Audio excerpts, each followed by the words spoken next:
Hey everyone! I'm sure you have all heard before when asking high elo players on how to get better to just watch your own replays, and when you go to do that, you can't figure out what you're doing wrong. Most of the time, it all comes down to game knowledge and fundamentals. To show you an example, we're going to be breaking down one of my own high elo games in Grandmasters where I'm playing TF versus LeBlanc, who plays the early laning really poorly. The goal is going to be to teach you the proper way to analyze your own games while testing your knowledge along the way. Before you even start looking at the gameplay though, you need to break down the matchup. TF is an AP control mage versus LeBlanc, an AP assassin. TF has more wave clear and lower cooldowns, but LeBlanc does more damage with the full combo. Knowing this, let's look at both game plans. TF's missions will be: Mission 1, push the wave. Since we have a wave clear advantage, we want to use it to get a minion lead. Mission 2, play around cooldowns. Since we have shorter cooldowns than LeBlanc, we want to be pressuring and looking for trades when her abilities are on cooldown. And Mission 3, play around minions. With a minion advantage, LeBlanc can't use auto attacks when trading. If she does, she'll take a lot of damage from minions, basically out trading herself. And then LeBlanc's missions. Mission 1, let the wave push.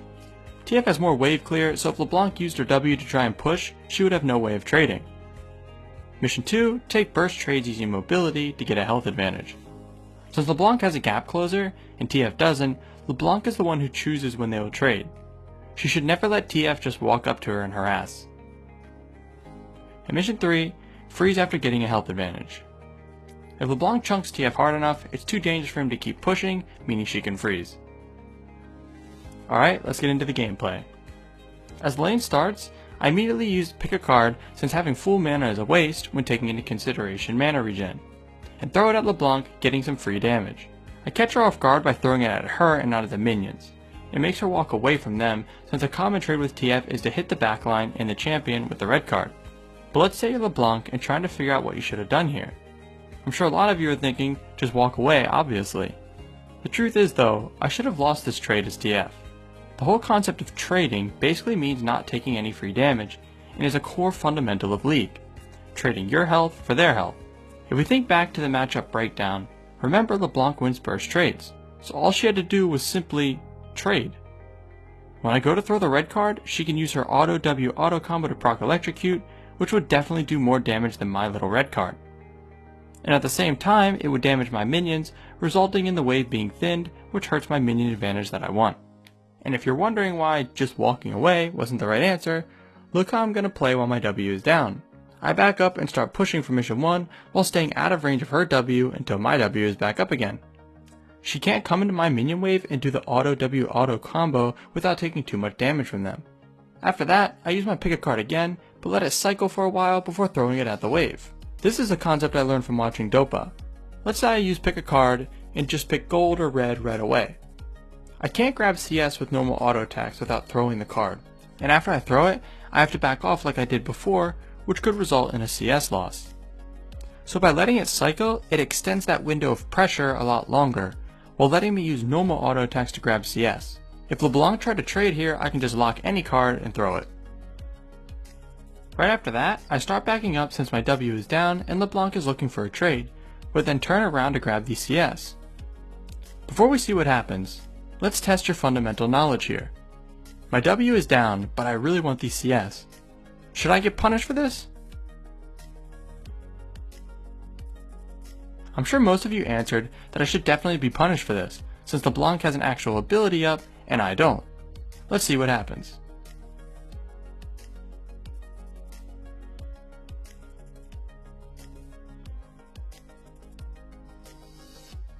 Alright, I won that trade really hard. Let's rewind and break it down.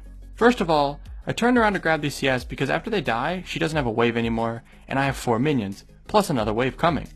Take into account how much damage minions do early on is a very fundamental concept as well, and is why pushing with my wave clear advantage is so important. And if we slow it down, look at how I move when she uses her W. I walk directly at her W mark, so she knows if she goes back to it, I'm still going to hit her with this card that's coming off cooldown. This tricks her into walking the other way, but by putting myself in between both of them, it's impossible for her to salvage this really bad decision. So if you were her and you were trying to figure out what you did wrong, like I said before, always look at the fundamental concepts first. TF had a bigger wave than me here, I shouldn't have went for this trade.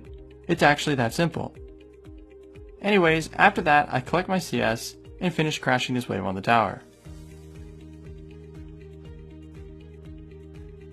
After LeBlanc clears it, it resets back to the middle and we see the enemy jungler near Raptors.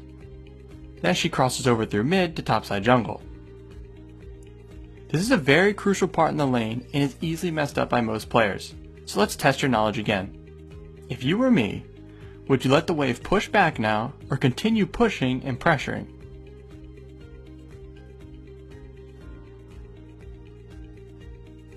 If you answered continue pushing and pressuring, then you were right.